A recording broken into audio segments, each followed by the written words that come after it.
बांधकाम कामगारांसाठी मोठी बातमी आली आहे. ज्या बांधकाम कामगारांना शिष्यवृत्ती योजनेअंतर्गत त्यांच्या बँक खात्यामध्ये त्यांच्या शिष्यवृत्तीचे पैसे जमा झाले नाही, अशा बांधकाम कामगारांसाठी दिवाळीच्या गिफ्टची आनंद वार्ता महाराष्ट्र सरकारने आज सकाळ सकाळी सगळ्या बांधकाम कामगारांसाठी त्यांच्या वेबसाईटवरती जाहीर केलेली आहे.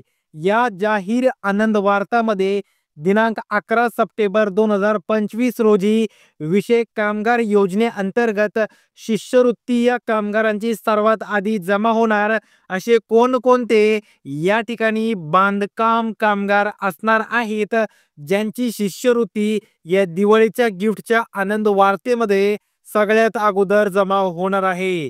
त्याचबरोबर या व्हिडिओच्या शेवटी दरवर्षीप्रमाणे बांधकाम कामगारांना दिवाळीचं गिफ्ट म्हणून त्यांना 3000 रुपये अथवा 5000 रुपयांचं अनुदान महाराष्ट्र सरकार देत असतं. तेच अनुदान यावर्षी देखील 2025-26 मध्ये महाराष्ट्र इमारत व इतर बांधकाम कामगार कल्याणकारी मंडळ देणार की नाही, या संदर्भातील देखील मोठी अपडेट आपल्याला यावर्षी बांधकाम कामगारांसाठी पाहायला मिळत आहे. 11 सप्टेंबर 2025 रोजी जाहीर झालेली ही एक ताजी बातमी आहे, ज्यामध्ये बांधकाम कामगार कुटुंबांसाठी यंदाची दिवाळी खास ठरणार आहे. कारण विद्यार्थ्यांच्या शैक्षणिक गरजांना प्राधान्य महाराष्ट्र सरकार देणार आहे. व्हिडिओच्या सुरुवातीलाच तुम्हाला सांगितलं होतं की कामगार योजनेअंतर्गत शिष्यवृत्ती बद्दलची ही मोठी अपडेट आहे आणि दिवाळी गिफ्टची ही आनंद वार्ता आहे. म्हणजेच कामगारांसाठी आनंदाची बातमी आहे. कारण कामगार योजनेअंतर्गत शिष्यवृत्ती सगळ्यात अगोदर महाराष्ट्र सरकारने सांगितल्याप्रमाणे कामगारांना सर्वात अगोदर मिळणार आहे. आणि यावर्षी महाराष्ट्र सरकार कामगारांबरोबरच विद्यार्थ्यांना देखील आनंदाची बातमी देणार आहे. कामगारांच्या मुलांची शिष्यवृत्ती थेट त्यांच्या बँक खात्यात जमा करण्याची प्रक्रिया वेगाने सुरू करण्यात आली आहे. दिवाळीच्या पार्श्वभूमीवर हा उपक्रमच कामगारांसाठी एक खरा गिफ्ट ठरणार आहे. आता तुम्हाला माहिती असेल की महाराष्ट्र सरकारने गेल्या 2 ते 3 महिन्यांपासून या ठिकाणी अधिवेशन चालू केलेलं आहे. या अधिवेशनामध्ये महाराष्ट्र सरकारने सगळे लाभ वाटप करण्याचे बंद केलेले होते. पण या दिवाळीच्या आनंद वार्तेमध्ये आता कामगारांच्या मुलांची शिष्यवृत्ती थेट त्यांच्या बँक खात्यामध्ये जमा करण्यात येणार आहे आणि ही प्रोसेस खूप वेगाने सुरू झालेली आहे. तुमच्यामध्ये काही विद्यार्थ्यांना किंवा कामगार व्हिडिओ बघत असतील, त्यांना मेसेज देखील आले असतील की त्यांच्या बँक खात्यामध्ये रोख रक्कम महाराष्ट्र इमारत व इतर बांधकाम कामगार कल्याणकारी मंडळामार्फत त्यांच्या होत असणाऱ्या स्कॉलरशिप संदर्भातील जमा करण्यात आलेली आहे. आणि ही एक कामगारांसाठी आनंदाची वार्ता आहे, ज्यामध्ये बांधकाम कामगारांना त्यांची स्कॉलरशिप त्यांच्या बँक खात्यामध्ये जमा करण्याचं काम महाराष्ट्र सरकार करत आहे. आणि यावर्षी देखील महाराष्ट्र सरकार सगळ्यांसाठी आनंदाचं ठरणार आहे. कारण महाराष्ट्र सरकारने यावर्षी खूप नवीन वेगवेगळे नियम या ठिकाणी व त्याचप्रमाणे वेगवेगळे गिफ्ट महाराष्ट्र सरकारातील आपल्या बांधकाम कामगारांसाठी, जे काही बांधकाम कामगार नोंदणीकृत असणार आहेत, यांच्यासाठी आणलेले आहेत. आता या ठिकाणी गेल्या काही दिवसात अनेक कामगारांसाठी किंवा कामगारांनी तक्रारी केल्या होत्या की फॉर्म इतके दिवसांपासून पेंडिंग आहेत, म्हणजेच त्यांचे फॉर्म पेंडिंगच राहत आहेत, जास्तीत जास्त दिवस पेंडिंग राहत आहेत आणि त्यांना लवकरात लवकर हे त्यांना ॲक्सेप्ट प्रोसेसच पाहायला मिळत नाही आहे. किंवा जर फॉर्म अप्रूव्ह झाला तरी शिष्यवृत्ती बँक खात्यात जमा होत नाही आहे. अशा वेगवेगळ्या प्रकारच्या समस्या महाराष्ट्र सरकारकडे आपल्या कामगारांनी केल्या होत्या.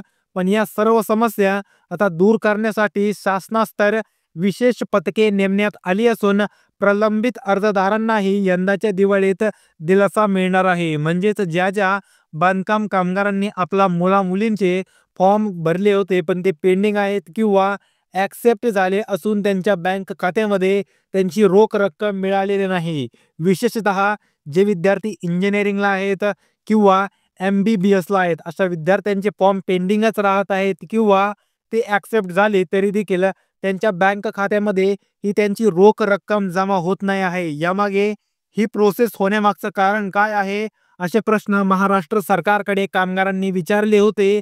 पण आता या ठिकाणी शासनाने त्यांचे हे प्रश्न दूर करण्यासाठी पथके नेमण्यात आलेली आहेत आणि ही पथके लवकरात लवकर कामगारांना दिलासा देऊन त्यांचे संपूर्ण काम हे वेळेवर करणार आहे, अशी माहिती आपल्याला सरकारकडून पाहायला मिळत आहे.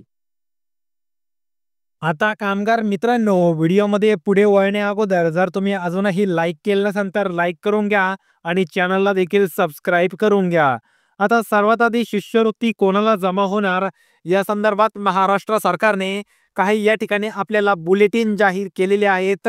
हे आपण पाहणार आहोत की सर्वात अगोदर कोणते विद्यार्थी असणार आहेत ज्यांना या दिवाळीच्या शुभ मुहूर्तावर त्यांचा फॉर्म सगळ्यात अगोदर अप्रूव्ह होणार आहे आणि त्यांच्या बँक खात्यामध्ये त्यांच्या योजनेचे पैसे जमा होणार आहेत. आता ज्या विद्यार्थ्यांनी किंवा ज्यांनी नोंदणी बांधकाम कामगार मंडळात वैध असून सभासत्वाची मुदत सुरू आहे, म्हणजेच मोठे मोठे शब्दामध्ये आपण जाणून घेऊ की ज्या कामगारांचं रिन्युअल चालू आहे, म्हणजेच त्यांची नोंदणी चालू आहे, अशा बांधकाम कामगारांच्या मुलांचे फॉर्म सगळ्यात अगोदर या ठिकाणी ॲक्सेप्ट होणार अशी माहिती आपल्याला सरकार देत आहे.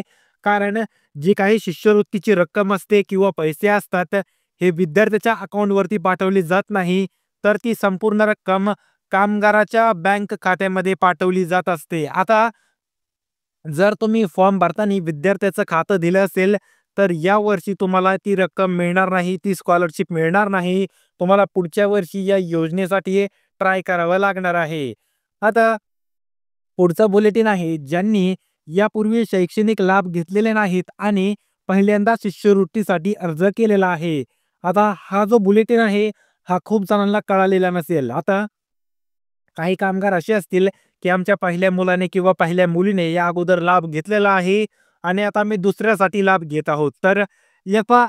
याचा अर्थ असा होत नाही. समजा एका विद्यार्थ्याने इयत्ता 11वीच्या वर्गासाठी 2024 मध्ये लाभ घेतलेला असेल, तर इयत्ताच्या 11वी मध्ये त्याला 2025 मध्ये पुन्हा लाभ मिळणार नाही. म्हणजेच त्याने 2024 मध्ये 11वी साठी लाभ घेतला, पण तो काही कारणास्तव फेल झाला आणि 2025 मध्ये पुन्हा 11वी मध्ये बसला, तर त्याला त्या 11वीच्या वर्गाची स्कॉलरशिप मिळणार नाही.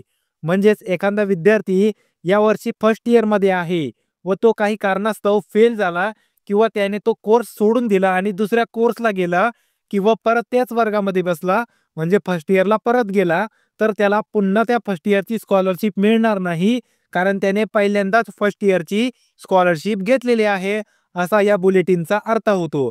आता यानंतर दुसरा बुलेटिन आहे, ज्यांच्या मुलांचे शैक्षणिक निकाल चांगले असून शाळा किंवा महाविद्यालयाकडून सर्व कागदपत्रे वेळेत सादर करण्यात झालेली आहेत. म्हणजेच ज्या कामगारांचे मुलं असतील, मुली असतील, त्यांचे शाळेतील जो परफॉर्मा आहे, म्हणजे त्यांच्या शाळेतील परफॉर्मन्स हा चांगला आहे, त्यांचा निकाल चांगला आहे व त्यांच्या शाळेने किंवा महाविद्यालयाने त्यांचा जो बोनाफाईड आहे तो त्यांना टायमात उपलब्ध करून दिला आणि विद्यार्थ्याने देखील टायमातच फॉर्म भरला, अशा विद्यार्थ्यांचे सगळ्यात अगोदर फॉर्म ॲक्सेप्ट करण्यात येतील.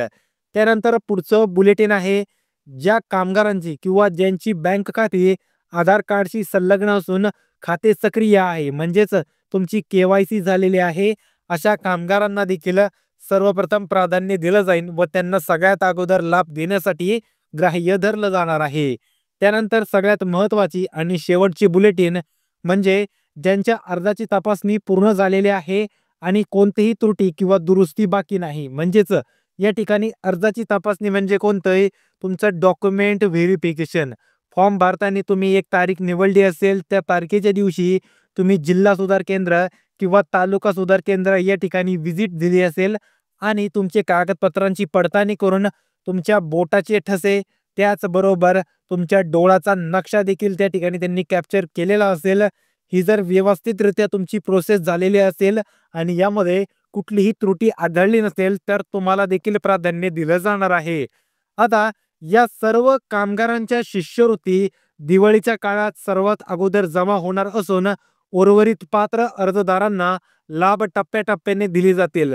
यामुळे आता टप्प्याटप्प्याने याचा अर्थ असा काय, की समजा तुम्हाला 10,000 रुपये मिळायचे असतील, तर तुम्हाला 5,000 रुपयाचा एक टप्पा आणि 5,000 रुपयांचा दुसरा टप्पा. तर याचा अर्थ असा होत नाही. म्हणजेच समजा एक जिल्हा आहे पुणे, या पुणे जिल्ह्यातील कामगारातील एक तालुका असेल त्याला एक टप्प्याने दिले जातील. त्या तालुक्यातील सगळ्यांना अगोदर मिळतील. त्यानंतर दुसऱ्या तालुक्यातील सगळ्यांना अगोदर मिळतील. असे टप्पे-टप्पे करण्यात येतील. यामुळे विद्यार्थ्यांचे शैक्षणिक खर्च योग्य वेळेत भागवले जातील आणि कुटुंबियांसाठी देखील दिवाळीचा आनंद द्विगुणित होऊन जाईल. असं आपल्या महाराष्ट्र सरकारचं या ठिकाणी धोरण आहे, की विद्यार्थ्यांना होता होईल तेवढी लवकरात लवकर त्यांची स्कॉलरशिप जमा करायची. आता या व्हिडिओ व्यतिरिक्त तुमचे काही प्रश्न राहिले असतील तर तुम्ही मला ते बिनधडक कमेंट बॉक्समध्ये विचारू शकता. तुमच्या प्रत्येक कमेंटचं उत्तर दिलं जाईल. पण त्यासाठी तुम्हाला अगोदर व्हिडिओला लाईक करावे लागेल आणि चॅनलला देखील सबस्क्राईब करावे लागेल. तेव्हाच तुमची विचारलेल्या प्रश्नाचं उत्तर हे तुम्हाला मिळणार आहे. तर भेटूया पुढील व्हिडिओमध्ये. तोपर्यंत सगळ्या कामगार मित्रांना रामकृष्ण हरी.